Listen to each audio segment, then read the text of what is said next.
Hello ಕರ್ನಾಟಕದ ಸ್ಪರ್ಧಾರ್ಥಿಗಳಿಗೆ ನಮಸ್ಕಾರಗಳು. ಈ ವಿಡಿಯೋದಲ್ಲಿ ನಾವೇನಪ್ಪ ಅಂತಂದರೆ ವೀಕ್ಲಿ ಕರೆಂಟ್ ಅಫೇರ್ಸ್ನ ಡಿಸ್ಕಸ್ ಮಾಡೋಣ. ಡಿಸೆಂಬರ್ 15ರಿಂದ 21ರವರೆಗೂ ನಡೆದಿರ್ತಕ್ಕಂಥ ಎಲ್ಲ ವೀಕ್ಲಿ ಕರೆಂಟ್ ಅಫೇರ್ಸ್ನ ಡೀಟೇಲ್ ಆಗಿ ಡಿಸ್ಕಸ್ ಮಾಡೋಣ. ಸೊ ಅದಕ್ಕೋಸ್ಕರ ಹೊಸದಾಗಿ ಬಂದಿರೋ ಸಬ್ಸ್ಕ್ರೈಬ್ ಮಾಡಿಕೊಡ್ರಿ ಮತ್ತು ವಿಡಿಯೋನ ಕೊನೆವರೆಗೂ ನೋಡಿ. ಆಲ್ರೆಡಿ ನಾವು ಡೈಲಿ ಕರೆಂಟ್ ಅಫೇರ್ಸ್ನ ಡಿಸ್ಕಸ್ ಮಾಡಿದ್ದೀವಿ. ಅಲ್ಲಿ ಇನ್ನು ಇದಕ್ಕಿಂತ ಜಾಸ್ತಿ ಡೀಪಾಗಿ ಡಿಸ್ಕಸ್ ಮಾಡಿದ್ವಿ. ಇವಾಗ ಸ್ವಲ್ಪ ಬ್ರೀಫಾಗಿ ಡಿಸ್ಕಸ್ ಮಾಡ್ತಾ ಹೋಗೋಣ. ಸೊ ಸಮಯ ವೇಸ್ಟ್ ಮಾಡೋದು ಬೇಡ.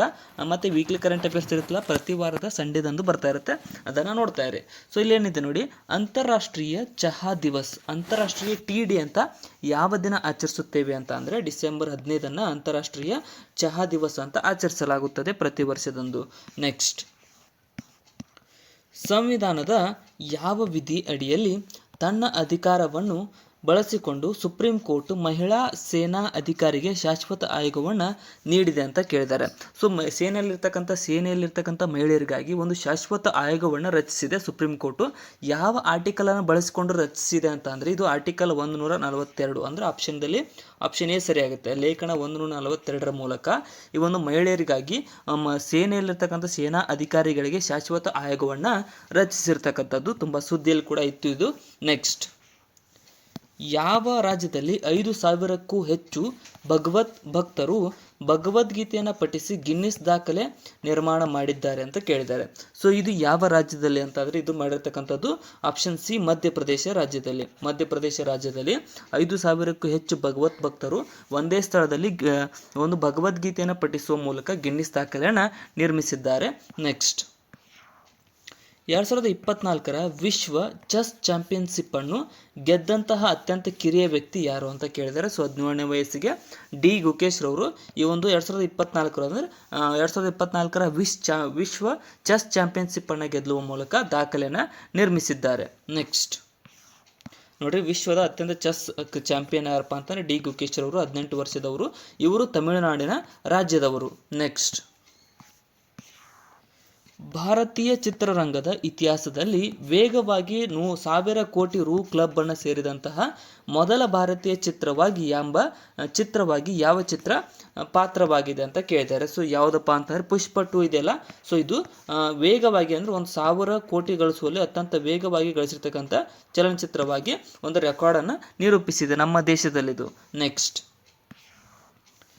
ಭಾರತದ ಮೊದಲ integrated waste management city come learning centre ಅನ್ನು ಎಲ್ಲಿ ಸ್ಥಾಪಿಸಲಾಗಿದೆ ಅಂತ ಕೇಳಿದ್ದಾರೆ. ಸೊ ಇನ್ನೊಂದ್ಸಲ ಹೇಳ್ತೀನಿ ನೋಡ್ರಿ, ಭಾರತದ ಮೊದಲ integrated waste management city come learning centre ಅನ್ನು ಎಲ್ಲಿ ಸ್ಥಾಪಿಸಲಾಗಿದೆ ಅಂತ ಅಂದರೆ ಇದನ್ನು ಗೋರಖ್ಪುರ್ನಲ್ಲಿ ಸ್ಥಾಪಿಸಲಾಗಿದೆ. ಉತ್ತರ ಪ್ರದೇಶದ ಗೋರಖ್ಪುರ್ನಲ್ಲಿ ಈ ಒಂದು ಭಾರತದ ಮೊದಲ integrated waste management city come learning centre ಅನ್ನು ಅಭಿವೃದ್ಧಿಪಡಿಸಲಾಗಿದೆ ಸ್ನೇಹಿತರೆ. ನೆಕ್ಸ್ಟ್, ಯಾವ ರಾಜ್ಯದಲ್ಲಿ ಮಾದಕ ವ್ಯಸನವನ್ನು ತಡೆಯಲು ಯುವ ಶುದ್ಧಿ ಅಭಿಯಾನ, ಇಂಪಾರ್ಟೆಂಟ್ ನೋಡ್ಕೊಡ್ರಿ ಕರೆಕ್ಟಾಗಿ, ಯುವ ಶುದ್ಧಿ ಅಭಿಯಾನವನ್ನು ಆರಂಭಿಸಲಾಗಿದೆ ಅಂತ ಕೇಳಿದ್ದಾರೆ. ಸೊ ನಮ್ಮ ಕರ್ನಾಟಕದ ರಾಜ್ಯಪಾಲರಾದಂಥ ತಾವರ್ಚಂದ್ ಗೆಹ್ಲೋಟ್ ರವರು ಈ ಒಂದು ಯುವ ಶುದ್ಧಿ ಅಭಿಯಾನವನ್ನು ಕರ್ನಾಟಕದಲ್ಲಿ ಅಭಿವೃದ್ಧಿಪಡಿಸಿದ್ದಾರೆ ಅಥವಾ ಸ್ಥಾಪಿಸಿದ್ದಾರೆ, ನೆನಪಿರಲಿ ಸ್ನೇಹಿತರೆ. ನೆಕ್ಸ್ಟ್, ವಿಶ್ವದ ಮೊದಲ ರೋಪ್ವೇ ಸಫಾರಿಯನ್ನು ಯಾವ ರಾಜ್ಯದಲ್ಲಿ ಪ್ರಾರಂಭಿಸಲಾಗಿದೆ ಅಂತ ಕೇಳ್ತಾರೆ. ಸೊ ವಿಶ್ವದ ಮೊದಲ ರೋಪ್ವೇ ಸಫಾರಿಯನ್ನು ಎಲ್ಲಿಪ್ಪ ಅಂತಂದರೆ ಆಪ್ಷನ್ ಬಿ ಇಲ್ಲಿ ಮಹಾರಾಷ್ಟ್ರದ ತಡೋಬಾ ಹುಲಿ ಅಭಯಾರಣ್ಯದಲ್ಲಿ ಈ ಒಂದು ವಿಶ್ವದ ಮೊದಲ ರೋಪ್ವೇ ಸಫಾರಿಯನ್ನು ಅಭಿವೃದ್ಧಿಪಡಿಸ. ಸುದ್ದಿಯಲ್ಲಿರುವ ಕೊಲ್ರೊಚ್ಚು ಜಲವಿದ್ಯುತ್ ಯೋಜನೆಯು ಯಾವ ರಾಷ್ಟ್ರದಲ್ಲಿ ನಿರ್ಮಾಣವಾಗುತ್ತಿದೆ ಅಂತ ಕೇಳಿದ್ದಾರೆ. ಸೊ ಈ ಒಂದು ಕೊಲ್ರೊಚ್ಚು ಜಲವಿದ್ಯುತ್ ಯೋಜನೆ ಯಾವ ರಾಷ್ಟ್ರ ಅಂತ ಅಂದರೆ ಇದು ಆಪ್ಷನ್ ಡಿ, ಭೂತಾನ್ ದೇಶದಲ್ಲಿ ನಿರ್ಮಾಣವಾಗುತ್ತಿದೆ. ನಮ್ಮ ದೇಶ ಮತ್ತು ಭೂತಾನ್ ನಡುವೆ ಆಗ್ತಕ್ಕಂಥ ಮೊದಲ ಒಂದು ಜಂಟಿ ಹೈಡ್ರೋ ಪ್ರಾಜೆಕ್ಟ್ ಯೋಜನೆಯಾಗಿದೆ. ಸೊ ಇದಕ್ಕೋಸ್ಕರ ಇದು ಸುದ್ದಿಯಲ್ಲಿದೆ, ನೆನ್ಪಿಟ್ಕೊಳ್ರಿ. ನೆಕ್ಸ್ಟ್, ಇಲ್ಲಿ ನೋಡಿ, ಭಾರತದ ಟಾಟಾ ಪವರ್ ಸಂಸ್ಥೆ ನಿರ್ಮಿಸುತ್ತಿದೆ. ಇದನ್ನು ನಿರ್ಮಾಣ ಮಾಡತಕ್ಕಂಥ ಸಂಸ್ಥೆ ಯಾವುದಂದ್ರೆ ನಮ್ಮ ದೇಶದ ಟಾಟಾ ಪವರ್ ಸಂಸ್ಥೆ. ಮತ್ತು 2029ರ ವೇಳೆಗೆ ಇದು ಪೂರ್ಣಗೊಳ್ಳಲಿದೆ. ನದಿ ಯಾವುದಪ್ಪ ಅಂದರೆ ಕೋರ್ಲೊಚ್ಚು ಆಲ್ರೆಡಿ ಕ್ವಶನ್ ಹೇಳುವಾಗ ನಿಮಗೆ ಸ್ಪೆಲ್ಲಿಂಗ್ ತೋರಿಸಿದ್ರಿ. ಸೊ ಇದು ಭಾರತ ಮತ್ತು ಭೂತಾನ್ ನಡುವಿನ ಮೊದಲ ಜಂಟಿ ಜಲ ವಿದ್ಯುತ್ ಯೋಜನೆಯಾಗಿದೆ. ನೆಕ್ಸ್ಟ್, ರಾಷ್ಟ್ರೀಯ ವಿಜಯ ದಿವಸವೆಂದು ಯಾವ ದಿವಸದಂದು ಆಚರಿಸಲಾಗುತ್ತದೆ ಅಂತ ಕೇಳಿದ್ದಾರೆ. ಸೊ ರಾಷ್ಟ್ರೀಯ ವಿಜಯ ದಿವಸ ಅಂತ ಯಾವ ದಿವಸದಂದು ಆಚರಿಸಲಾಗುತ್ತದೆ ಅಂತ ಅಂದರೆ ಆಪ್ಷನ್ ಸಿ ಡಿಸೆಂಬರ್ 16ರಂದು ರಾಷ್ಟ್ರೀಯ ವಿಜಯ ದಿವಸ ಅಂತ ಆಚರಿಸಲಾಗುತ್ತದೆ. ಯಾಕಪ್ಪ ಅಂತಂದರೆ ಅವತ್ತು ಇಂಡಿಯಾ ಇದೆಲ್ಲ ಸೊ ಬಾಂಗ್ಲಾದೇಶದ ಒಂದು ವಿಮೋಚನೆಗಾಗಿ ಪಾಕಿಸ್ತಾನದ ವಿರುದ್ಧ ಹೋರಾಡಿ ಪಾಕಿಸ್ತಾನವನ್ನು ಸೋಲಿಸಿದ ದಿನವಾಗಿತ್ತು. ಸೊ ಏನಪ್ಪ ಅಂತಂದರೆ ಪಾಕಿಸ್ತಾನದ ವಿರುದ್ಧ ಬಾಂಗ್ಲಾದೇಶದ ವಿಮೋಚನೆಗಾಗಿ ಜಯಗಳಿಸಿತ್ತು. ಯಾವಾಗ 1971 ಡಿಸೆಂಬರ್ 16ರಂದು. ನೆಕ್ಸ್ಟ್, ಯಾವ ಸಂಘಟನೆಯು top 100 arms producing military services company ಇಂದ ವರ್ಲ್ಡ್ 2023 ವರದಿಯನ್ನು ಬಿಡುಗಡೆ ಮಾಡಿದೆ ಅಂತ ಕೇಳಿದ್ದಾರೆ. ಅಂದರೆ ಅತ್ಯಂತ 100 ಅತಿ ದೊಡ್ಡ ಒಂದು ಆರ್ಮ್ಸನ್ನು ಪ್ರೊಡ್ಯೂಸ್ ಮಾಡ್ತಕ್ಕಂಥ ಕಂಪನಿಗಳ ಇಂದ ವರ್ಲ್ಡ್ ಅನ್ನುವಂಥದ್ದನ್ನು ಬಿಡುಗಡೆ ಮಾಡ್ತಕ್ಕಂಥ ಸಂಸ್ಥೆ ಯಾವುದಪ್ಪ ಅಂತಂದರೆ ಇದು ಸಿಪ್ರಿ. ನೋಡಿ, ಸಿಪ್ರಿ ಅಂತ ಬಂದರೆ ನೆನ್ಪಿಟ್ಕೊಡ್ರಿ, ಇದು ವೆಪನ್ಗೆ ಸಂಬಂಧಪಟ್ಟಿರ್ತಕ್ಕಂಥದ್ದು ಅಥವಾ ಆರ್ಮ್ಸ್ಗೆ ಸಂಬಂಧಪಟ್ಟಿರ್ತಕ್ಕಂಥ ಡಿಫೆನ್ಸ್ಗೆ ಸಂಬಂಧಪಟ್ಟಿರ್ತಕ್ಕಂಥ ರಿಪೋರ್ಟ್ಗಳನ್ನು ಇದು ಸಿಪ್ರಿ ಸಂಸ್ಥೆ ಬಿಡುಗಡೆ ಮಾಡುತ್ತೆ. ಸೊ ಸಿಪ್ರಿ ಫುಲ್ ಫಾರ್ಮ್ ಏನಪ್ಪ ಅಂತಂದರೆ stock home international piece research institute ಅನ್ನುವಂಥದ್ದು ಸಿಪ್ರಿಯ ಫುಲ್ ಫಾರ್ಮ್ ಆಗುತ್ತೆ. ಇದು 1966ರಲ್ಲಿ ಇದನ್ನು ಸ್ಥಾಪಿಸಲಾಗಿದೆ. ಹೆಡ್ ಕ್ವಾರ್ಟರ್ ಕಂಡು ಬರ್ತಕ್ಕಂಥದ್ದು ಸ್ವೀಡನ್ನ ಸ್ಟಾಕ್ ಹೋಮ್ನಲ್ಲಿ. ಇನ್ನು ದೇಶ 3 ಸಂಸ್ಥೆಗಳು ಅಂದರೆ ನಮ್ಮ ದೇಶದ 3 ಸಂಸ್ಥೆಗಳು ಟಾಪ್ 100ನಲ್ಲಿ ಸ್ಥಾನವನ್ನು ಗಿಟ್ಟಿಸಿಕೊಂಡಿದ್ದಾವೆ. ಸೊ ಅವು ಯಾವುವು ಅಂದರೆ HAL ಹಿಂದೂಸ್ತಾನ್ ಏರೋನಾಟಿಕ್ಸ್ ಲಿಮಿಟೆಡ್ ಸಂಸ್ಥೆ ಇದೆಯಲ್ಲ, ಇದು 43ನೇ ಸ್ಥಾನವನ್ನು ಗಳಿಸಿಕೊಂಡಿದೆ. ಇನ್ನು ಭಾರತ್ ಎಲೆಕ್ಟ್ರಾನಿಕ್ಸ್ ಸಂಸ್ಥೆ ಇದೆಯಲ್ಲ, ಇದು 67ನೇ ಸ್ಥಾನವನ್ನು ಗಳಿಸಿಕೊಂಡಿದೆ. ಅದೇ ರೀತಿಗೆ Mazagon dock ship builders company ಏನಿದೆಯಲ್ಲ, ಇದು 94ನೇ ಸ್ಥಾನವನ್ನು ಗಳಿಸಿಕೊಂಡಿದೆ. ನೋಡಿ ಸ್ನೇಹಿತರೆ, ಟಾಪ್ 100ನಲ್ಲಿ 3 ಕಂಪನಿಗಳಿವೆ, ನೆನ್ಪಿಟ್ಕೊಡ್ರಿ. Next, Khelo India winter games 2025ರ ಆವೃತ್ತಿಯನ್ನು ಎಲ್ಲಿ ನಡೆಸಲು ಉದ್ದೇಶಿಸಲಾಗಿದೆ ಅಂತ ಕೇಳಿದ್ದಾರೆ. So Khelo India winter games 2025ರ ಆವೃತ್ತಿಯನ್ನು ಎಲ್ಲಿಯಪ್ಪ ಅಂತಂದರೆ A and B ಅಂದರೆ ಜಮ್ಮು ಕಾಶ್ಮೀರ ಮತ್ತು ಲಡಾಖ್ ಇವೆರಡು ಕಡೆನೂ ಈ ಒಂದು ಖೇಲೋ ಇಂಡಿಯಾ ವಿಂಟರ್ ಗೇಮ್ಸ್ 2025ರ ಆವೃತ್ತಿಯನ್ನು ನಡೆಸಲು ಉದ್ದೇಶಿಸಲಾಗಿದೆ. ನೆಕ್ಸ್ಟ್, ಸುದ್ದಿಯಲ್ಲಿರುವ ಈಗಲ್ ನೆಸ್ಟ್ ಬರ್ಡ್ ಫೆಸ್ಟಿವಲ್ ಅನ್ನು ಯಾವ ರಾಜ್ಯದಲ್ಲಿ ಆಚರಿಸಲಾಗುತ್ತದೆ ಅಂತ ಕೇಳಿದ್ದಾರೆ. So eagle nest bird festival ಅನ್ನು ಎಲ್ಲಿಯಪ್ಪ ಅಂತಂದರೆ ಅರುಣಾಚಲ ಪ್ರದೇಶದಲ್ಲಿ ಇದನ್ನು ಆಚರಿಸಲಾಗುತ್ತದೆ. ಆಪ್ಷನ್ ಎ ಇಲ್ಲಿ ಸರಿಯಾದಂಥ ಆಯ್ಕೆ ಆಗುತ್ತೆ. Next, eagle nest bird festival ಅನ್ನುವಂಥದ್ದು ಈ ವರ್ಷದ್ದು 4ನೇ ಆವೃತ್ತಿಯದಾಗಿದ್ದು ಜನವರಿ 17ರಿಂದ 19ರವರೆಗೆ ಇದನ್ನು ನಡೆಸಲಾಗುತ್ತದೆ. ಇನ್ನು ಪಶ್ಚಿಮ ಕಮೆಂಗ್ ಜಿಲ್ಲೆಯ ಬೇಲಾಂಗ್ ಮತ್ತು ತೊಂಗ್ರೆ ಗ್ರಾಮದಲ್ಲಿ ಇದನ್ನು ನಡೆಸಲಾಗುತ್ತದೆ. ಅರುಣಾಚಲ ಪ್ರದೇಶದ CM ಯಾರಿದ್ದಾರೆ ಅಂದರೆ ಪೇಮಾ ಖಂಡೂರ್ ಅವರಿದ್ದಾರೆ. ಇನ್ನು ಹೊಸ ಲೋಗೋ ಇವರು CM ರವರು ಯಾಕಪ್ಪ ಅಂತಂದರೆ ಈ ಒಂದು ಈಗಲ್ ನೆಸ್ಟ್ ಬರ್ಡ್ ಫೆಸ್ಟಿವಲ್ಗೆ ಒಂದು ಹೊಸ ಲೋಗೋವನ್ನು ಅನಾವರಣಗೊಳಿಸಿದ್ದಾರೆ. ಸೊ ಅದಕ್ಕೋಸ್ಕರನೇ ಇದು ತುಂಬ ಸುದ್ದಿ ಮಾಡಿದೆ. ನೆಕ್ಸ್ಟ್, ರಾಷ್ಟ್ರೀಯ ಪಿಂಚಣಿದಾರರ ದಿವಸ ಅಂತ ಯಾವ ದಿನದಂದು ಆಚರಿಸಲಾಗುತ್ತದೆ ಅಂತ ಕೇಳಿದ್ದಾರೆ. ಸೊ ಡಿಸೆಂಬರ್ 17ನ್ನು ರಾಷ್ಟ್ರೀಯ ಪಿಂಚಣಿದಾರರ ದಿವಸ ಅಂತ ಆಚರಿಸಲಾಗುತ್ತದೆ. ನೆಕ್ಸ್ಟ್, 1982ರಲ್ಲಿ ಸುಪ್ರೀಂ ಕೋರ್ಟ್ ಪಿಂಚಣಿಯ ಮೇಲೆ ಮಹತ್ವದ ತೀರ್ಪು ನೀಡಿತು. ಅದಕ್ಕೋಸ್ಕರನೇ 1982 ಡಿಸೆಂಬರ್ 17ರಂದು ಈ ಒಂದು ಸುಪ್ರೀಂ ಕೋರ್ಟ್ ಆ ತೀರ್ಪು ನೀಡಿದ ಕಾರಣ ಡಿಸೆಂಬರ್ 17ನ್ನು ಪ್ರತಿ ವರ್ಷ ರಾಷ್ಟ್ರೀಯ ಪಿಂಚಣಿದಾರರ ದಿವಸ ಅಂತ ಆಚರಿಸಲಾಗುತ್ತದೆ. ನೆಕ್ಸ್ಟ್, 87ನೇ ಕನ್ನಡ ಸಾಹಿತ್ಯ ಸಮ್ಮೇಳನದ ವೇದಿಕೆ ಹೆಸರಾಗಿ ಯಾರ ಹೆಸರನ್ನು ಘೋಷಿಸಲಾಗಿದೆ ಅಂತ ಕೇಳಿದ್ದಾರೆ. ಸೊ ಇತ್ತೀಚೆಗೆ ನಿಧನರಾದಂತಹ ಕರ್ನಾಟಕದ ಮಾಜಿ CM ಆದಂಥ SM ಕೃಷ್ಣರವರ ಹೆಸರನ್ನು ಈ ಒಂದು 87ನೇ ಮಂಡ್ಯದಲ್ಲಿ ನಡೀತಕ್ಕಂಥ ಕನ್ನಡ ಸಾಹಿತ್ಯ ಸಮ್ಮೇಳನದ ವೇದಿಕೆಯ ಹೆಸರನ್ನು ಇರಿಸಲಾಗಿದೆ. ಸೊ ಇದರ ಬಗ್ಗೆ ನೋಡೋದಾದರೆ 87ನೇ ಕನ್ನಡ ಸಾಹಿತ್ಯ ಸಮ್ಮೇಳನ ಮಂಡ್ಯದಲ್ಲಿ ನಡೆಯಲಿದೆ ಅಂತ ಕೊಟ್ಟಿದ್ದೇನೆ. ನೆಕ್ಸ್ಟ್, ಯಾವ ರಾಜ್ಯ ಸರ್ಕಾರವು ಕುಶಲಕರ್ಮಿಗಳನ್ನು ಸಬಲೀಕರಣಗೊಳಿಸಲು ಕಲೈಂಜರ್ ಕರಕುಶಲ ಯೋಜನೆಯನ್ನು ಪ್ರಾರಂಭಿಸಿದೆ ಅಂತ ಕೇಳಿದ್ದಾರೆ. ಸೊ ಈ ಒಂದು ಕಲೈಂಜರ್ ಕರಕುಶಲ ಯೋಜನೆಯನ್ನು ಪ್ರಾರಂಭಿಸಿರ್ತಕ್ಕಂಥದ್ದು ಯಾವ ಒಂದು ಸರ್ಕಾರ ಅಂತಂದರೆ ಆಪ್ಷನ್ ಡಿ ಇಲ್ಲಿ ತಮಿಳುನಾಡು ಸರ್ಕಾರ ಈ ಒಂದು ಕಲೈಂಜರ್ ಕರಕುಶಲ ಯೋಜನೆಯನ್ನು ಪ್ರಾರಂಭಪಡಿಸತಕ್ಕಂಥ ಒಂದು ಯೋಜನೆಯಾಗಿದೆ. ನೆಕ್ಸ್ಟ್, ಭಾರತವು ಯಾವ ವರ್ಷದೊಳಗೆ ಭಾರತ್ ಅಂತರಿಕ್ಷ ನಿಲ್ದಾಣವನ್ನು ಪ್ರಾರಂಭಿಸಲಿದೆ ಅಂತ ಕೇಳಿದ್ದಾರೆ. ಸೊ ಅಂದರೆ ಇಂಟರ್ನ್ಯಾಷನಲ್ ಸ್ಪೇಸ್ ಸ್ಟೇಷನ್ ಅಂತ ಕರಿತೀವಿ. ಸೋಲಾರ್ ಸ್ಪೇಸ್ ಸ್ಟೇಷನನ್ನು ಯಾವ ವರ್ಷದಲ್ಲಿ ಅಂತ ಅಂದರೆ 2035ರ ವೇಳೆಗೆ ನಮ್ಮ ದೇಶ ಈ ಒಂದು ಇಂಟರ್ನ್ಯಾಷನಲ್ ಅಥವಾ ಸೋಲಾರ್ ಸ್ಪೇಸ್ ಸ್ಟೇಷನನ್ನು ಹೊಂದುವಂತಹ ಯೋಜನೆಗೆ ಗುರಿಯಾಗಿ ಇಟ್ಟುಕೊಂಡಿದೆ. ಟೈಮ್ ನಿಯತಕಾಲಿಕೆಯು ಯಾರನ್ನು 2024ರ ಟೈಮ್ಸ್ ವರ್ಷದ ವ್ಯಕ್ತಿಯಾಗಿ ಆಯ್ಕೆ ಮಾಡಿದೆ ಅಂತ ಕೇಳಿದ್ದಾರೆ. ಸೊ ಟೈಮ್ ಮ್ಯಾಗಝಿನ್ ಪ್ರಕಾರ 2024ರ ಟೈಮ್ಸ್ ವರ್ಷದ ವ್ಯಕ್ತಿಯಾಗಿ ಯಾರು ಆಯ್ಕೆಯಾಗಿದ್ದಾರೆ ಅಂತ ಅಂದರೆ ಇಲ್ಲಿ ಆಪ್ಷನ್ ಸಿ ಡೊನಾಲ್ಡ್ ಟ್ರಂಪ್ ರವರು ಆಯ್ಕೆಯಾಗಿದ್ದಾರೆ. ಆಪ್ಷನ್ ಸಿ ಇಲ್ಲಿ ಸರಿಯಾದಂಥ ಆಯ್ಕೆ ಆಗುತ್ತೆ. ನೆಕ್ಸ್ಟ್, ಟೈಮ್ ಮ್ಯಾಗಝಿನ್ ಅನ್ನುವಂಥದ್ದು ಒಂದು ಅಮೆರಿಕದ ಪತ್ರಿಕಾ ಗೋಷ್ಠಿಯಾಗಿದೆ. ನೌಕಾಪಡೆಯ ಮುಂಬೈ ಮತ್ತು ಮುಖ್ಯ ಕಚೇರಿಯ ಪಶ್ಚಿಮ ಕಮಾಂಡ್ನ ವೈದ್ಯಕೀಯ ಮುಖ್ಯಸ್ಥರಾಗಿ ಯಾರು ಅಧಿಕಾರ ಸ್ವೀಕರಿಸಿದ್ದಾರೆ ಅಂತ ಕೇಳಿದ್ದಾರೆ. ನೋಡ್ರಿ, ನೌಕಾಪಡೆಯ ಮುಂಬೈ ಮುಖ್ಯ ಕಚೇರಿಯ ಪಶ್ಚಿಮ ಕಮಾಂಡ್ನ ವೈದ್ಯಕೀಯ ಮುಖ್ಯಸ್ಥರಾಗಿ ಯಾರು ಅಧಿಕಾರ ಸ್ವೀಕರಿಸಿದ್ದಾರೆ ಅಂತಂದ್ರೆ ಇದು ಡಾಕ್ಟರ್ ಕೃಷ್ಣಮೂರ್ತಿರವರು ಅಧಿಕಾರನ ಸ್ವೀಕರಿಸಿದ್ದಾರೆ. ಆಪ್ಷನ್ ಎ ಇಲ್ಲಿ ಸರಿಯಾದಂಥ ಆಯ್ಕೆ ಆಗುತ್ತೆ ಸ್ನೇಹಿತರೆ. ನೆಕ್ಸ್ಟ್, ಇತ್ತೀಚೆಗೆ CSIR ಮತ್ತು IISR ಅಭಿವೃದ್ಧಿಪಡಿಸಿರುವಂತಹ ದೇಶದ ಮೊದಲ ಶುಂಠಿ ತಳಿಯ ಹೆಸರೇನು ಅಂತ ಕೇಳಿದ್ದಾರೆ. ಸೊ ಇದು ಏನಪ್ಪ ಅಂದರೆ ಇದರ ಹೆಸರು ಬಗ್ಗೆ ಭಾಳ ಇಂಪಾರ್ಟೆಂಟ್ ಆಗುತ್ತೆ. ಏನಪ್ಪ ಅಂತಂದರೆ IISR ಸುರಸ ಅನ್ನುವಂಥದ್ದು ಈ ಒಂದು CSIR ಮತ್ತು IISR ಅಭಿವೃದ್ಧಿಪಡಿಸಿರ್ತಕ್ಕಂಥ ಅದೊಂದು ಜಂಟಿ ಶುಂಠಿ ತಳಿಯಾಗಿದೆ. ನೆಕ್ಸ್ಟ್, CSIR ಫುಲ್ ಫಾರ್ಮ್ ಏನು? Council of scientific and industrial research ಅನ್ನುವಂಥದ್ದು CSIRನ ಫುಲ್ ಫಾರ್ಮ್ ಆದರೆ IISR ಅಂತಂದರೆ ಇನ್ಸ್ಟಿಟ್ಯೂಟ್ ಆಫ್ ಸ್ಪೀಸೀಸ್ ರಿಸರ್ಚ್ ಅನ್ನುವಂಥದ್ದು ಸ್ಪೈಸಸ್ ರಿಸರ್ಚ್ ಅನ್ನುವಂಥದ್ದು ಈ ಒಂದು IISRನ ಫುಲ್ ಫಾರ್ಮ್ ಆಗುತ್ತೆ. ಇನ್ನು 10ನೇ ಆವೃತ್ತಿಯ ಒಂದು ನಿಮಿಷ, ಅದು ನೆಕ್ಸ್ಟ್ ಕ್ವಶನ್, ಅದು ನೆಕ್ಸ್ಟ್ ಹೋಗೋಣ. 10ನೇ ಆವೃತ್ತಿಯ ವಿಶ್ವ ಆಯುರ್ವೇದ ಕಾಂಗ್ರೆಸ್ ಮತ್ತು ಆರೋಗ್ಯ ಎಕ್ಸ್ಪೋ 2024ರ ಸಮ್ಮೇಳನವು ಎಲ್ಲಿ ನಡೆಯಿತು ಅಂತ ಕೇಳಿದ್ದಾರೆ. ಸೊ 10ನೇ ಆವೃತ್ತಿಯದಾಗಿದ್ದು 2024ರಲ್ಲಿ ನಡೀತಕ್ಕಂಥದ್ದು ಎಲ್ಲಿಯಪ್ಪ ಅಂತಂದರೆ ಡೆಹ್ರಾಡೂನ್ನಲ್ಲಿ ಇದನ್ನು ಆಯೋಜಿಸಲಾಗಿದೆ.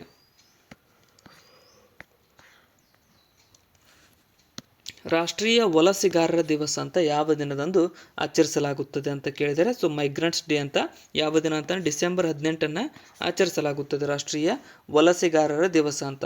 ನೆಕ್ಸ್ಟ್, ಮೊದಲನೇ ಆವೃತ್ತಿಯ ಭಾರತೀಯ ಸಮುದ್ರ ಪರಂಪರೆ ಸಮ್ಮೇಳನವು ಎಲ್ಲಿ ನಡೆಯಿತು ಅಂತ ಕೇಳಿದ್ದಾರೆ.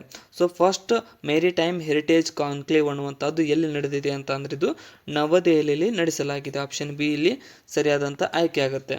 ನೆಕ್ಸ್ಟ್, IMCH ಅಂತ ಅಂದರೆ ಇಂಡಿಯಾ ಮೇರಿಟೈಮ್ ಹೆರಿಟೇಜ್ ಕಾನ್ಕ್ಲೇವ್ ಅನ್ನುವಂಥದ್ದು ಅದರ ಫುಲ್ ಫಾರ್ಮ್ ಆಗುತ್ತೆ. ಡಿಸೆಂಬರ್ 11ರಿಂದ 12ರವರೆಗೆ ಇದು ನಡೀತಕ್ಕಂಥದ್ದು by ministry of ports shipping and waterways ವತಿಯಿಂದ ಇದನ್ನು ನಡೆಸಲಾಗಿದೆ. ನೆಕ್ಸ್ಟ್, $400 ಬಿಲಿಯನ್ ಮೌಲ್ಯದ ಸಂಪತ್ತು ಹೊಂದಿದ ಮೊಟ್ಟ ಮೊದಲ ವ್ಯಕ್ತಿಯಾಗಿ ಯಾರು ಹೊರಹೊಮ್ಮಿದ್ದಾರೆ ಅಂತ ಕೇಳಿದ್ದಾರೆ. ಸೊ $400 ಬಿಲಿಯನ್ ಮೌಲ್ಯದ ಸಂಪತ್ತನ್ನು ಹೊಂದಿದ ಮೊಟ್ಟ ಮೊದಲ ವ್ಯಕ್ತಿಯಾಗಿ ಯಾರಪ್ಪ ಅಂತಂದರೆ ಎಲಾನ್ ಮಸ್ಕ್ ರವರು ಹೊರಹೊಮ್ಮಿದ್ದಾರೆ. ನೆಕ್ಸ್ಟ್, ಎಲಾನ್ ಮಸ್ಕ್ ಇದಾರಲ್ಲ ಇವರು ಟೆಸ್ಲಾ, ಸ್ಪೇಸ್ಎಕ್ಸ್, ಟ್ವಿಟ್ಟರ್ ಅಥವಾ ಎಕ್ಸ್ ಅಂತ ಕರಿತೀವಲ್ಲ, ಸ್ಟಾರ್ಲಿಂಕ್ ಮೊದಲಾದ ಪ್ರತಿಷ್ಠಿತ ಸಂಸ್ಥೆಗಳ ಮುಖ್ಯಸ್ಥರಾಗಿದ್ದಾರೆ. ನೆಕ್ಸ್ಟ್, ಇತ್ತೀಚೆಗೆ ರಾಷ್ಟ್ರಪತಿಯವರು ಜನರಲ್ ಅಶೋಕ್ ರಾಜ್ ಸಿನ್ಗೆಲ್ ಅವರಿಗೆ ಭಾರತೀಯ ಸೇನೆಯ ಗೌರವ ಜನರಲ್ ಪದವಿಯನ್ನು ನೀಡಿ ಗೌರವಿಸುತ್ತಾರೆ. ಅವರು ಯಾವ ದೇಶದವರು ಅಂತ ಕೇಳಿದ್ದಾರೆ. ಸೊ ಯಾರಪ್ಪ ಅಂದ್ರೆ ಅಶೋಕ್ ರಾಜ್ ಸಿನ್ಗೆಲ್ ರವರು ಯಾವ ದೇಶದವರಪ್ಪ ಅಂತಂದ್ರೆ ಇವರು ನೇಪಾಳದ ಆರ್ಮಿಯ ಜನರಲ್ ಆಗಿದ್ದಾರೆ. ಸೊ ಇವರಿಗೆ ಈ ಪ್ರಶಸ್ತಿಯನ್ನು ನೀಡಿ ಗೌರವಿಸಿದ್ದಾರೆ ದ್ರೌಪದಿ ಮುರ್ಮು ಅವರು. ನೆಕ್ಸ್ಟ್, ಇತ್ತೀಚೆಗೆ ನಿಧನರಾದಂತಹ ಪದ್ಮಭೂಷಣ ಪುರಸ್ಕೃತರಾದ ಜಾಕಿರ್ ಹುಸೇನ್ ಅವರು ಯಾವ ವಾದಕ ನುಡಿಸುತ್ತಿದ್ದರು ಅಂತ ಕೇಳಿದ್ದಾರೆ. ಸೊ ಇವ್ರು ಯಾರಪ್ಪ ಅಂತಂದರೆ ತಬಲವನ್ನು ನುಡಿಸ್ತಾ ಇದ್ರು. ತಬಲ ಮಾಂತ್ರಿಕರಾದಂತಹ ಜಾಕಿರ್ ಹುಸೇನ್ ರವರು ಇತ್ತೀಚೆಗೆ ನಿಧನ ಹೊಂದಿದ್ದಾರೆ. ಜಾಕಿರ್ ಹುಸೇನ್ ಇದಾರಲ್ಲ ಇವರು ಕ್ಲಾಸಿಕಲ್ ಇಂಡಿಯನ್ ಮ್ಯೂಸಿಕ್ ತಬಲಾಗೆ ಸಂಬಂಧಪಟ್ಟಿದ್ದಾರೆ. ಇವರು ಮಹಾರಾಷ್ಟ್ರದ ಮುಂಬೈನವರಾಗಿದ್ದು ಇವರಿಗೆ ಸಂದಂಥ ಪ್ರಶಸ್ತಿಗಳು ಅಂತ ಅಂದರೆ 1988ರಲ್ಲಿ ಪದ್ಮಶ್ರೀ ಪ್ರಶಸ್ತಿ ದೊರಕಿದೆ, 2002ರಲ್ಲಿ ಪದ್ಮಭೂಷಣ ದೊರಕಿದೆ, ಅದೇ ರೀತಿ 2023ರಲ್ಲಿ ಪದ್ಮವಿಭೂಷಣ ದೊರಕಿದೆ, ಈ 1990ರಲ್ಲಿ ಸಂಗೀತ ನಾಟಕ ಅಕಾಡೆಮಿ ಪ್ರಶಸ್ತಿ ಇವರಿಗೆ ದೊರಕಿದೆ. ನೆಕ್ಸ್ಟ್,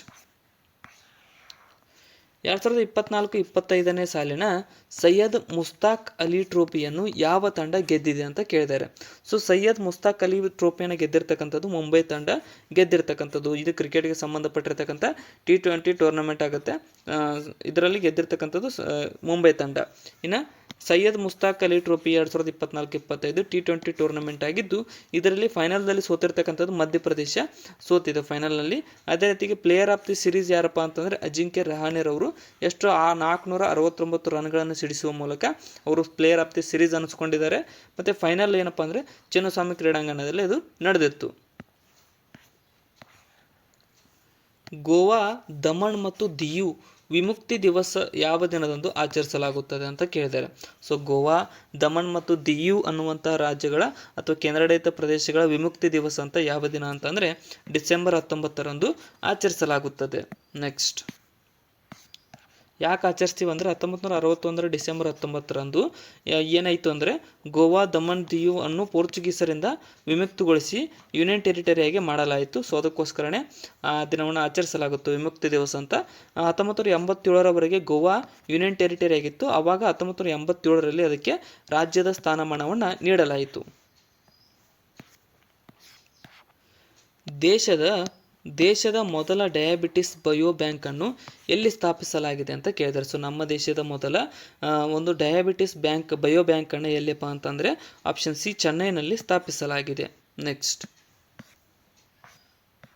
ಡಯಾಬಿಟಿಸ್ ಬಯೋ ಬ್ಯಾಂಕ್ ಅನ್ನುವಂಥದ್ದು ಯಾವುದರ ವತಿಯಿಂದ ಅಂತ ಅಂದರೆ ICMR ಮತ್ತು MDRF ಎರಡು ಜಂಟಿಯಾಗಿ ಇದನ್ನು ಅಭಿವೃದ್ಧಿಪಡಿಸಿವೆ. ICMRನ ಫುಲ್ ಫಾರ್ಮ್ ಏನಪ್ಪ ಅಂತಂದರೆ Indian council of medical research ಅನ್ನುವಂಥದ್ದು ICMR ಫುಲ್ ಫಾರ್ಮ್ ಆದರೆ, MDRF ಅಂತಂದರೆ ಮದ್ರಾಸ್ ಡಯಾಬಿಟಿಸ್ ರಿಸರ್ಚ್ ಫೌಂಡೇಶನ್ ಅನ್ನುವಂಥದ್ದು MDRFನ ಫುಲ್ ಫಾರ್ಮ್ ಆಗುತ್ತೆ. ಇವೆರಡು ಜಂಟಿಯಾಗಿ ಈ ಒಂದು ಡಯಾಬಿಟಿಸ್ ಬಯೋ ಬ್ಯಾಂಕನ್ನು ಅಭಿವೃದ್ಧಿಪಡಿಸಿವೆ.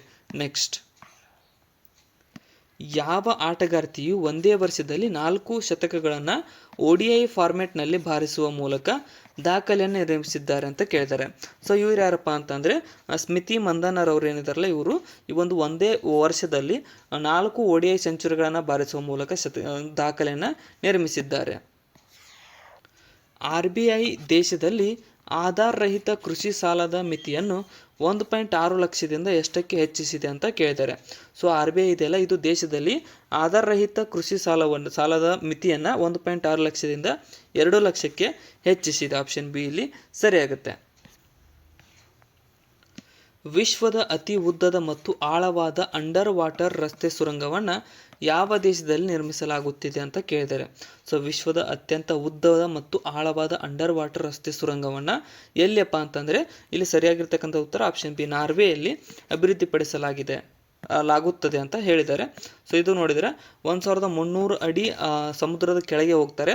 ಅದೇ ರೀತಿಗೆ 16 ಮೈಲು ಅಂದರೆ 25.75 ಕಿಲೋಮೀಟರ್ನಷ್ಟು ಉದ್ದವಾಗಿ ಇದನ್ನು ನಿರ್ಮಿಸಲಾಗ್ತಾ ಇದೆ. 2033ರ ವೇಳೆಗೆ ಪೂರ್ಣಗೊಳ್ಳಲಿದೆ ಇದು. ಮತ್ತು $46 ಬಿಲಿಯನ್ ಅಂದಾಜು ವೆಚ್ಚದಲ್ಲಿ ಇದನ್ನು ಪೂರ್ಣಗೊಳಿಸಲಾಗುವುದು ನಾರ್ವೆ ದೇಶದ ವತಿಯಿಂದ. 2025ರ ವಿಶ್ವ ಅಥ್ಲೆಟಿಕ್ಸ್ ಕಾಂಟಿನೆಂಟಲ್ ಟೂರ್ನಮೆಂಟ್ ಅನ್ನು ಎಲ್ಲಿ ನಡೆಸಲಾಗುವುದು ಅಂತ ಕೇಳಿದ್ದಾರೆ. ಸೊ 2025ರ ವಿಶ್ವ ಅಥ್ಲೆಟಿಕ್ಸ್ ಕಾಂಟಿನೆಂಟಲ್ ಟೂರ್ನಮೆಂಟನ್ನು ಎಲ್ಲಿಯಪ್ಪ ಅಂತಂದರೆ ಒಡಿಶಾದ ಭುವನೇಶ್ವರದಲ್ಲಿ ನಡೆಸಲಾಗುವುದು ಅಂತ ಹೇಳಿಕೊಟ್ಟಿದ್ದಾರೆ. ನೆಕ್ಸ್ಟ್, ಪ್ರತಿ ವರ್ಷವೂ ಇದು ನಡೆಯುತ್ತೆ ಕಾಂಟಿನೆಂಟಲ್ ಟೂರ್ನಮೆಂಟ್. ಮತ್ತು 2020ರಲ್ಲಿ ಪ್ರಾರಂಭವಾಗಿದೆ ಇದು ನಡೀತಕ್ಕಂಥದ್ದು.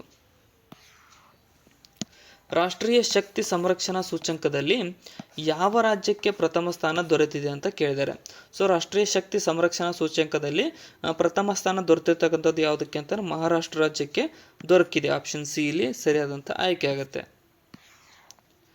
2024ರ national conference of chief secretary ಸಭೆಯು ಎಲ್ಲಿ ನಡೆದಿದೆ ಅಂತ ಕೇಳಿದ್ದಾರೆ. ಸೊ 2024ರ national conference of chief secretary ಸಭೆ ನಡೆದಿರ್ತಕ್ಕಂಥದ್ದು ಎಲ್ಲಿಪ್ಪ ಅಂತಂದರೆ ಇದು ನವದೆಹಲಿಯಲ್ಲಿ ನಡೆದಿದೆ. ಆಪ್ಷನ್ ಎ ಇಲ್ಲಿ ಸರಿಯಾದಂಥ ಆಯ್ಕೆ ಆಗುತ್ತೆ. ಸೊ 4ನೇ ಆವೃತ್ತಿಯದಾಗಿದ್ದು ಇದರ ಅಧ್ಯಕ್ಷ ಯಾರಪ್ಪ ಅಂದರೆ ನರೇಂದ್ರ ಮೋದಿ ಅವರಿದ್ದಾರೆ. 3 ದಿನದ ಸಭೆಯಾಗಿ ಇದನ್ನು ನಡೆಸಲಾಗುತ್ತದೆ. ಇತ್ತೀಚೆಗೆ ಡೆಸರ್ಟ್ ನೈಟ್ ಎಂಬ ಯುದ್ಧ ಅಭ್ಯಾಸವು ಭಾರತ ಮತ್ತು ಯಾವ ದೇಶಗಳ ನಡುವೆ ನಡೆಯಿತು ಅಂತ ಕೇಳಿದ್ದಾರೆ. ಸೊ ಡೆಸರ್ಟ್ ನೈಟ್ ಅನ್ನುವಂಥ ಯುದ್ಧ ಅಭ್ಯಾಸ ಯಾವ್ಯಾವ ದೇಶಗಳು ಅಂತ ಅಂದರೆ ಭಾರತ, ಫ್ರಾನ್ಸ್ ಮತ್ತು UAE ಇವೆರಡು ದೇಶಗಳ ನಡುವೆ ನಡೀತು. ಅದಕ್ಕೋಸ್ಕರ ಎ ಮತ್ತು ಬಿ ಎರಡು ಸರಿಯಾಗ್ತವೆ. ಆಪ್ಷನ್ ಸಿ ಇಲ್ಲಿ ಸರಿಯಾಗುತ್ತೆ. ಡೆಸರ್ಟ್ ನೈಟ್ ಅನ್ನುವಂಥದ್ದು ಭಾರತ, ಫ್ರಾನ್ಸ್ ಮತ್ತು UAE ನಡುವೆ ನಡೆದಿರತಕ್ಕಂಥ ಒಂದು ಯುದ್ಧ ಅಭ್ಯಾಸವಾಗಿದೆ. ಎಕ್ಸಸೈಸ್ ಡೆಸರ್ಟ್ ನೈಟ್ ನೋಡಿ 2024. ಸ್ಥಳ ಅಂದರೆ ಅರೇಬಿಯನ್ ಸಮುದ್ರದಲ್ಲಿ ಇದು ನಡೆದಿರ್ತಕ್ಕಂಥದ್ದು ಭಾರತ, ಫ್ರಾನ್ಸ್ ಮತ್ತು UAE ನಡುವೆ. 2025ರ ಮಹಾಕುಂಭಮೇಳದಲ್ಲಿ ಭಕ್ತಾದಿಗಳ ಸಹಾಯಕ್ಕಾಗಿ ಪ್ರಧಾನಿ ಮೋದಿ ಅವರು ಯಾವ ಚಾಟ್ಬಾಟ್ ಅನ್ನು ಲಾಂಚ್ ಮಾಡಿದ್ದಾರೆ ಅಂತ ಕೇಳಿದ್ದಾರೆ. ಸೊ ಚಾಟ್ಬಾಟ್ ಅಂತಂದರೆ ಇದೊಂದು ಆ್ಯಪ್. ಈ ಅಪ್ಲಿಕೇಶನನ್ನು ಯಾವ ಅಪ್ಲಿಕೇಶನ್ ಅಪ್ಪ ಅಂದರೆ ಕುಂಭ ಸಹಾಯಕ ಅನ್ನುವಂಥ ಅಪ್ಲಿಕೇಶನನ್ನು ನರೇಂದ್ರ ಮೋದಿರವರು 2025ರ ಮಹಾಕುಂಭಮೇಳಕ್ಕಾಗಿ ಅಭಿವೃದ್ಧಿಪಡಿಸಿದ್ದಾರೆ. ಅಂತಾರಾಷ್ಟ್ರೀಯ ಮಾನವ ಒಗ್ಗಟ್ಟು ದಿವಸ ಅಂತ ಯಾವ ದಿನದಂದು ಆಚರಿಸಲಾಗುತ್ತದೆ ಅಂತ ಕೇಳಿದ್ದಾರೆ. ಸೊ ಇಂಟರ್ನ್ಯಾಷನಲ್ ಹ್ಯೂಮನ್ ಸಾಲಿಡ್ಯಾರಿಟಿ ಡೇ ಅಂತ ಯಾವ ದಿನ ಅಂತ ಅಂದರೆ ಡಿಸೆಂಬರ್ 20ರಂದು ಆಚರಿಸಲಾಗುತ್ತದೆ. ನೆಕ್ಸ್ಟ್, ಭಾರತದಲ್ಲಿ ಭಿಕ್ಷಾಟನೆಯನ್ನು ಬ್ಯಾನ್ ಮಾಡಿದಂತಹ ಮೊದಲ ನಗರ ಯಾವುದು ಅಂತ ಕೇಳಿದ್ದಾರೆ. ಸೊ ನಮ್ಮ ದೇಶದಲ್ಲಿ ಭಿಕ್ಷಾಟನೆಯನ್ನು ಬ್ಯಾನ್ ಮಾಡಿದ ಮೊದಲ ನಗರ ಯಾವುದಪ್ಪ ಅಂತಂದ್ರೆ ಇದು ಇಂದೋರ್ ನಗರವಾಗಿದೆ. ಈ ರೀತಿಯಾಗಿ ಮಾಡಿರ್ತಕ್ಕಂಥ ಮೊದಲ ನಗರ ಇಂದೋರ್ ನಗರ, ಮಧ್ಯಪ್ರದೇಶದ ಇಂದೋರ್ ನಗರ. ಜನವರಿ 1, 2025 ಇದು ಜಾರಿಗೆ ಬರಲಿದೆ. ಭಿಕ್ಷಾಟನೆ ಮಾಡಿದವರಿಗೆ FIR ದಾಖಲಾಗುವುದು. ಮತ್ತು ಮಧ್ಯಪ್ರದೇಶ CM ಯಾರಂದ್ರೆ ಡಾಕ್ಟರ್ ಮೋಹನ್ ಯಾದವ್ ರವರು ಇದ್ದಾರೆ. ನೆಕ್ಸ್ಟ್, ಯಾವ ನದಿಗಳ ಒಳನಾಡಿನ ಜಲಮಾರ್ಗಗಳ ಮೂಲಕ ದೀರ್ಘಾವಧಿಯ ಸರಕು ಸಾಗಣೆಯನ್ನು ಉತ್ತೇಜಿಸಲು ಕೇಂದ್ರ ಸರ್ಕಾರವು ಜಲವಾಹಕ ಪ್ರೋತ್ಸಾಹಕ ಎಂಬ ಯೋಜನೆಯನ್ನು ಪ್ರಾರಂಭಿಸಿದೆ ಅಂತ ಕೇಳಿದ್ದಾರೆ. ಸೊ ಈ ಒಂದು ಜಲವಾಹಕ ಪ್ರೋತ್ಸಾಹಕ ಅನ್ನುವಂಥ ಯೋಜನೆಯನ್ನು ಯಾವ ನದಿಗಳ ಒಳನಾಡಿನ ಜಲಮಾರ್ಗಗಳ ಮೂಲಕ ದೀರ್ಘಾವಧಿಯ ಸರಕು ಸಾಗಣೆಯನ್ನು ಉತ್ತೇಜಿಸಲು ಕೇಂದ್ರ ಸರ್ಕಾರ ಪ್ರಾರಂಭಿಸಿದೆ ಅಂತಂದರೆ ಗಂಗಾ ನದಿ, ಬ್ರಹ್ಮಪುತ್ರ ನದಿ, ಬರಾಕ, ಈ ಮೂರಿನ ನದಿಗಳ ಬಗ್ಗೆ ಈ ಒಂದು ಏನಪ್ಪ ಅಂದರೆ ಜಲ ಸಾಗಣೆಯನ್ನು ಉತ್ಪಾದಿಸುವ ಅಥವಾ ಹೆಚ್ಚು ಮಾಡಲು ಸಲುವಾಗಿ ಈ ಒಂದು ಜಲವಾಹಕ ಪ್ರೋತ್ಸಾಹಕ ಅನ್ನುವಂಥ ಅಪ್ಲಿಕೇಶನನ್ನು ಅಥವಾ ಯೋಜನೆಯನ್ನು ಪ್ರಾರಂಭಿಸಲಾಗಿದೆ. ಇತ್ತೀಚೆಗೆ ನಿಧನ ಹೊಂದಿರುವ ವೃಕ್ಷ ಮಾತೆ ಅಂತ ಕರೆಸಿಕೊಂಡಿರ್ತಕ್ಕಂಥ ತುಳಸಿ ಗೌಡ ಅವರಿಗೆ ಯಾವ ಹೆಸರಿನಿಂದ ಗೌರವಿಸಲಾಗಿತ್ತು ಅಂತ ಕೇಳಿದ್ದಾರೆ. ಸೊ ವೃಕ್ಷ ಮಾತೆ ತುಳಸಿ ಗೌಡರವರಿಗೆ ಏನಂತ ಕರಿತಾರೆ ಅಂದರೆ ಅರಣ್ಯದ ಎನ್ಸೈಕ್ಲೋಪೀಡಿಯಾ ಅಥವಾ ಫಾರೆಸ್ಟ್ ಎನ್ಸೈಕ್ಲೋಪೀಡಿಯಾ ಅಂತ ಕರೆಯಲಾಗುತ್ತಿತ್ತು. ಆಪ್ಷನ್ ಎ ಇಲ್ಲಿ ಸರಿಯಾಗಿದೆ. ತುಳಸಿ ಗೌಡರವರು ಮೈಸೂರು ಜಿಲ್ಲೆಯ ಹೊನ್ನಳ್ಳಿಯವರು. ಮತ್ತು ಇವರಿಗೆ ಸಂದಂಥ ಪ್ರಶಸ್ತಿಗಳು ಯಾವುವು ಅಂತಂದರೆ ಪದ್ಮಶ್ರೀ 2026ರಲ್ಲಿ ಸಿಕ್ಕಿದೆ. ಇಂದಿರಾ ಪ್ರಿಯದರ್ಶಿನಿ ವೃಕ್ಷ ಮಿತ್ರ ಪ್ರಶಸ್ತಿ 1986ರಲ್ಲಿ ದೊರಕಿದೆ. ಇನ್ನು ಕರ್ನಾಟಕ ರಾಜ್ಯೋತ್ಸವ ಪ್ರಶಸ್ತಿ 1999ರಲ್ಲಿ ದೊರಕಿದೆ. ಮತ್ತು ಡಿಸೆಂಬರ್ 16ರಂದು 86ನೇ ವಯಸ್ಸಿನಲ್ಲಿ ಇವರು ತೀರಿಕೊಂಡರು. ಯಾವ ರಾಜ್ಯ ಸರ್ಕಾರವು ಸ್ವಿಫ್ಟ್ ಸಿಟಿಯನ್ನು ಸ್ಥಾಪಿಸುವ ಗುರಿಯನ್ನು ಪ್ರಸ್ತಾಪಿಸಿದೆ ಅಂತ ಕೇಳಿದ್ದಾರೆ. ಸೊ ಸ್ವಿಫ್ಟ್ ಸಿಟಿಯನ್ನು ಸ್ಥಾಪಿಸುವಂಥ ಗುರಿಯನ್ನು ಪ್ರಸ್ತಾಪಿಸಿರ್ತಕ್ಕಂಥದ್ದು ನಮ್ಮ ಕರ್ನಾಟಕ ರಾಜ್ಯ ಸರ್ಕಾರ ಘೋಷಿಸಿದೆ. ಸೊ ಯಾವ ರೀತಿಯಾಗಿ ಕ್ವಿನ್ ಸಿಟಿ ಇದೆಯೋ ಅದೇ ರೀತಿಯಾಗಿ ಸ್ವಿಫ್ಟ್ ಸಿಟಿಯನ್ನು ಅಭಿವೃದ್ಧಿಪಡಿಸಲಾಗುವುದು. ಸ್ವಿಫ್ಟ್ ಫುಲ್ ಫಾರ್ಮ್ ಏನಪ್ಪ ಅಂದರೆ startups, work places, innovation, finance and technology ಅನ್ನುವಂಥದ್ದು ಸ್ವಿಫ್ಟ್ನ ಫುಲ್ ಫಾರ್ಮ್ ಆಗುತ್ತೆ. ಇದನ್ನು ಬೆಂಗಳೂರಿನ ಪಕ್ಕದಲ್ಲಿರ್ತಕ್ಕಂಥ ಸರ್ಜಾಪುರದ ಹತ್ತಿರ ಇದನ್ನು ಅಭಿವೃದ್ಧಿಪಡಿಸಲಾಗುವುದು. ಒಮಾನ್ನಲ್ಲಿ ನಡೆದಂತಹ ಮಹಿಳಾ ಹಾಕಿ ಜೂನಿಯರ್ ಏಷ್ಯಾ ಕಪ್ 2024ರಲ್ಲಿ ಯಾವ ತಂಡವು ಜಯ ಗಳಿಸಿದೆ ಅಂತ ಕೇಳಿದ್ದಾರೆ. ಸೊ ಒಮಾನ್ನಲ್ಲಿ ನಡೆದಿರ್ತಕ್ಕಂಥ ಮೊದಲ ಮಹಿಳಾ ಹಾಕಿ ಜೂನಿಯರ್ ಏಷ್ಯಾ ಕಪ್ 2024ನಲ್ಲಿ ಜಯ ಗಳಿಸಿರ್ತಕ್ಕಂಥದ್ದು ನಮ್ಮ ಭಾರತದ ಮಹಿಳಾ ತಂಡ. ಆಪ್ಷನ್ ಬಿ ಇಲ್ಲಿ ಸರಿಯಾಗುತ್ತೆ ಸ್ನೇಹಿತರೆ. ನೆಕ್ಸ್ಟ್, 2024ರ ವುಮೆನ್ಸ್ ಹಾಕಿ ಜೂನಿಯರ್ ಏಷ್ಯಾ ಕಪ್ ಒಮಾನ್ನ ಮಸ್ಕಾಟ್ನಲ್ಲಿದು ಸ್ಪರ್ಧೆ ನಡೆದಿತ್ತು. ಇದು ನಡೆದಿರ್ತಕ್ಕಂಥ ದಿನಾಂಕ ಯಾವುದಪ್ಪ ಅಂದರೆ 7ರಿಂದ 15ನೇ ಡಿಸೆಂಬರ್ವರೆಗೂ ನಡೆದಿತ್ತು. ಈ ಫೈನಲ್ನಲ್ಲಿ ಸೋತಿರ್ತಕ್ಕಂಥದ್ದು ಚೀನಾ. ಫೈನಲ್ನಲ್ಲಿ ಚೀನಾ ತಂಡ ಸೋತಿದೆ. ನೆಕ್ಸ್ಟ್, ಸುದ್ದಿಯಲ್ಲಿ ಕಂಡುಬಂದಂತಹ ಬೈಗಾ ಬುಡಕಟ್ಟು ಜನಾಂಗವು ಯಾವ ರಾಜ್ಯದಲ್ಲಿ ಕಂಡುಬರುತ್ತಾರೆ ಅಂತ ಕೇಳಿದ್ದಾರೆ. ಸೊ ಬೈಗಾ ಬುಡಕಟ್ಟು ಜನಾಂಗ ಕಂಡುಬರ್ತಕ್ಕಂಥದ್ದು ಯಾವ ರಾಜ್ಯದಲ್ಲಿ ಅಂತ ಅಂದರೆ ಇದು ಮಧ್ಯಪ್ರದೇಶದಲ್ಲಿ ಕಂಡುಬರ್ತಕ್ಕಂಥ ಒಂದು ಬುಡಕಟ್ಟು ಜನಾಂಗವಾಗಿದೆ. ನೆಕ್ಸ್ಟ್, ಇತ್ತೀಚೆಗೆ ಸ್ವರ್ಡ್ ಆಫ್ ಆನರ್ ಪ್ರಶಸ್ತಿಯನ್ನು ಯಾವುದಕ್ಕೆ ನೀಡಿ ಗೌರವಿಸಲಾಗಿದೆ ಅಂತ ಕೇಳಿದ್ದಾರೆ. ಸೊ ಸ್ವರ್ಡ್ ಆಫ್ ಆನರ್ ಪ್ರಶಸ್ತಿಯನ್ನು ಯಾವುದಕ್ಕೆ ನೀಡಿ ಗೌರವಿಸಲಾಗಿದೆ ಅಂತಂದರೆ ಅಯೋಧ್ಯೆಯ ರಾಮ ಮಂದಿರಕ್ಕೆ ಇದನ್ನು ನೀಡಿ ಗೌರವಿಸಲಾಗಿದೆ. ಆಪ್ಷನ್ ಬಿ ಇಲ್ಲಿ ಸರಿಯಾಗುತ್ತೆ. ನೆಕ್ಸ್ಟ್, ಸ್ವರ್ಡ್ ಆಫ್ ಆನರ್ ಪ್ರಶಸ್ತಿ ಬ್ರಿಟಿಷ್ ಸರ್ಕಾರದಿಂದ ನೀಡಲಾಗುತ್ತದೆ. ಇದು ಭದ್ರತೆಗಾಗಿ ಈ ಪ್ರಶಸ್ತಿಯನ್ನು ನೀಡಲಾಗುತ್ತದೆ. ನೆಕ್ಸ್ಟ್, 2025ರ ಜನವರಿಯಲ್ಲಿ ಭಾರತದ ಯಾವ ರಾಜ್ಯವು ಕೌಶಲ್ಯ ಗಣತಿಯನ್ನು ಪ್ರಾರಂಭಿಸಲು ಸಿದ್ಧವಾಗಿದೆ ಅಂತ ಕೇಳಿದ್ದಾರೆ. ಸೊ ಸ್ಕಿಲ್ ಸೆನ್ಸಸ್ ಅಂತ ಇದನ್ನು ಇನಿಷಿಯೇಟ್ ಮಾಡ್ತಕ್ಕಂಥದ್ದು ಯಾವ ರಾಜ್ಯಪ್ಪ ಅಂತಂದರೆ ಇದು ಆಂಧ್ರ ಪ್ರದೇಶ ರಾಜ್ಯ ಸರ್ಕಾರವಾಗಿದೆ. ಈ ಒಂದು ಸ್ಕಿಲ್ ಸೆನ್ಸಸ್ ಫಸ್ಟ್ ಟೈಮ್ ಇದು. ಸೊ ನೀವು ಕೇಳಿರ್ಬೋದು ಏನಪ್ಪ ಪಾಪ್ಯುಲೇಷನ್ ಸೆನ್ಸಸ್ ಕೇಳಿರ್ಬೋದು, ಅದೇ ರೀತಿಯಾಗಿ ಕಾಸ್ಟ್ ಸೆನ್ಸಸ್ ಕೇಳಿರ್ಬೋದು. ಇವಾಗ ನೆಕ್ಸ್ಟ್ ಸ್ಕಿಲ್ ಸೆನ್ಸಸ್ಸನ್ನು ಮಾಡಲಾಗುತ್ತದೆ. ಡಾರ್ಕ್ ಈಗಲ್ ದೀರ್ಘ ಶ್ರೇಣಿಯ ಹೈಪರ್ಸೋನಿಕ್ ವೆಪನ್ ಅನ್ನು ಯಾವ ದೇಶ ಯಶಸ್ವಿಯಾಗಿ ಪರೀಕ್ಷಿಸಿದೆ ಅಂತ ಕೇಳಿದ್ದಾರೆ. ಏನಿದೆಲ್ಲ ಇದು ಡಾರ್ಕ್ ಈಗಲ್ ದೀರ್ಘ ಶ್ರೇಣಿಯ ಹೈಪರ್ಸೋನಿಕ್ ವೆಪನ್ ಅನ್ನು ಯಶಸ್ವಿಯಾಗಿ ಪರೀಕ್ಷಿಸಿರ್ತಕ್ಕಂಥ ದೇಶವಾಗಿದೆ. ನೆಕ್ಸ್ಟ್, ವಿಶ್ವ ಧ್ಯಾನ ದಿವಸವನ್ನು ಯಾವ ದಿನದಂದು ಆಚರಿಸಲಾಗುತ್ತದೆ ಅಂತ ಕೇಳಿದ್ದಾರೆ. ಸೊ ವಿಶ್ವ ವರ್ಲ್ಡ್ ಮೆಡಿಟೇಷನ್ ಡೇ ಅಂತ ಯಾವ ದಿನದಂದು ಆಚರಿಸಲಾಗುತ್ತದೆ ಅಂತಂದರೆ ಡಿಸೆಂಬರ್ 21ರಂದು ಈ ಒಂದು ವರ್ಲ್ಡ್ ಮೆಡಿಟೇಷನ್ ಡೇ ಅಂತ ಆಚರಿಸಲಾಗುತ್ತದೆ ಸ್ನೇಹಿತರೆ. ನೆಕ್ಸ್ಟ್, ರೈತರಿಗೆ ವಿಷಪೂರಿತ ಕೀಟನಾಶಕಗಳನ್ನು ಸಿಂಪಡಿಸಲು ಕೇಂದ್ರ ಸರ್ಕಾರವು ಯಾವ ಉಪಕರಣವನ್ನು ಅಭಿವೃದ್ಧಿಪಡಿಸಿದೆ ಅಂತ ಕೇಳಿದ್ದಾರೆ. ಸೊ ಅಂದರೆ ವಿಷಪೂರಿತ ಫರ್ಟಿಲೈಸರ್ಸ್ ಅಥವಾ ಪೆಸ್ಟಿಸೈಡ್ಸನ್ನು ಸಿಂಪಡಿಸ್ಬೇಕಂತಂದರೆ ರೈತರಿಗೆ ಎಫೆಕ್ಟ್ ಆಗುತ್ತೆ ಅನ್ನುವಂಥ ಒಂದು ಉದ್ದೇಶದಿಂದ ಕಿಸಾನ್ ಕವಚ್ ಅನ್ನುವಂತಹ ಒಂದು ವಸ್ತುವನ್ನು ಈ ಒಂದು ಕೇಂದ್ರ ಸರ್ಕಾರ ಅಭಿವೃದ್ಧಿಪಡಿಸಿದೆ. ಇದನ್ನು ಡಾಕ್ಟರ್ ಜಿತೇಂದ್ರ ಸಿಂಗ್ ಅವರು ಅಭಿವೃದ್ಧಿಪಡಿಸಿದ್ದಾರೆ. ನೆಕ್ಸ್ಟ್, ಅಂತಾರಾಷ್ಟ್ರೀಯ ಸೌರ ಒಕ್ಕೂಟದ 105ನೇ ಸದಸ್ಯ ರಾಷ್ಟ್ರವಾಗಿ ಯಾವ ದೇಶ ಸೇರ್ಪಡೆಯಾಗಿದೆ ಅಂತ ಕೇಳಿದ್ದಾರೆ. ಸೊ ಇಂಟರ್ನ್ಯಾಷನಲ್ ಸೋಲಾರ್ ಅಲಯನ್ಸ್ನ 105ನೇ ಸದಸ್ಯ ರಾಷ್ಟ್ರವಾಗಿ ಯಾವುದಪ್ಪ ಅಂತಂದ್ರೆ ಇದು ಮಾಲ್ಡೋವಾ ಸೇರ್ಪಡೆಯಾಗಿದೆ. ಆಪ್ಷನ್ ಡಿ ಇಲ್ಲಿ ಸರಿಯಾದಂಥ ಆಯ್ಕೆ ಆಗುತ್ತೆ. ವಿಶ್ವ ಪ್ರಖ್ಯಾತ ಗಾದಿಮೈ ಮಹೋತ್ಸವ ಯಾವ ದೇಶದಲ್ಲಿ ಆಚರಿಸಲಾಗುತ್ತದೆ ಅಂತ ಕೇಳಿದ್ದಾರೆ. ಸೊ ವಿಶ್ವ ಪ್ರಖ್ಯಾತವಾದಂತಹ ಗಾದಿಮೈ ಮಹೋತ್ಸವವನ್ನು ಎಲ್ಲಪ್ಪ ಅಂತಂದ್ರೆ ನೇಪಾಳದಲ್ಲಿ ಆಚರಿಸಲಾಗುತ್ತದೆ. ಆಪ್ಷನ್ ಬಿ ಇಲ್ಲಿ ಸರಿಯಾಗುತ್ತೆ. ಭಾಳ ಸುದ್ದಿ ಮಾಡಿದ್ದು. ಯಾಕಪ್ಪ ಅಂತಂದ್ರೆ ಇದರಲ್ಲಿ ಭಾಳಷ್ಟು ಜಾನುವಾರುಗಳನ್ನು ಬಲಿ ತೆಗೆದುಕೊಳ್ಳೋ ಕಾರಣ ಇದನ್ನು ಬ್ಯಾನ್ ಮಾಡಬೇಕಂತ ಕೂಡ ವರ್ಲ್ಡ್ನಲ್ಲಿ ಇಶ್ಯೂ ರೈಸ್ ಆಗಿದೆ. ಸೊ ಗಾದಿಮೈ ಫೆಸ್ಟಿವಲ್ ಅನ್ನುವಂಥದ್ದು ಇದು ಸಾಮೂಹಿಕ ಪ್ರಾಣಿ ಬಲಿ ನಡೆಯುತ್ತದೆ. ಇಲ್ಲಿ ಜಗತ್ತಿನಿಂದ ಎಲ್ಲೆಡೆ ಟೀಕೆಗಳಿಗೆ ಒಳಪಡುತ್ತದೆ.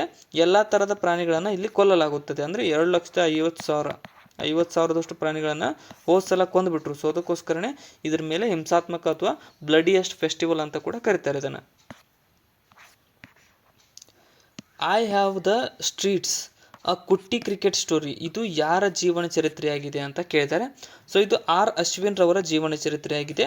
ಸೊ ಇತ್ತೀಚೆಗೆ ಆರ್ ಅಶ್ವಿನ್ ರವರು ಸುದ್ದಿಯಲ್ಲಿದ್ದಾರೆ. ಯಾಕಪ್ಪ ಅಂದರೆ 3 ಮಾದರಿಯ ಕ್ರಿಕೆಟ್ನಿಂದ ಇವರು ನಿವೃತ್ತಿಯನ್ನು ಘೋಷಿಸಿದ್ದಾರೆ. ಇನ್ನು ಇವರು ತಮಿಳುನಾಡಿನವರಾಗಿದ್ದು ಇವರು ಎಲ್ಲ ಮಾದರಿಯಿಂದ ಕ್ರಿಕೆಟ್ನಿಂದ ಘೋಷಿಸಿದ್ದಾರೆ. ಇಂಟರ್ನ್ಯಾಷನಲ್ನಿಂದ ಮಾತ್ರ IPLನ ಆಡ್ತಾರೆ. ನೆಕ್ಸ್ಟ್, 13ನೇ ಅಡ್ಮಿರಲ್ ಬೋಟ್ ರೇಸ್ ಕಪ್ ಅನ್ನು ಗೆದ್ದಂತಹ ತಂಡ ಯಾವುದು ಅಂತ ಕೇಳಿದ್ದಾರೆ.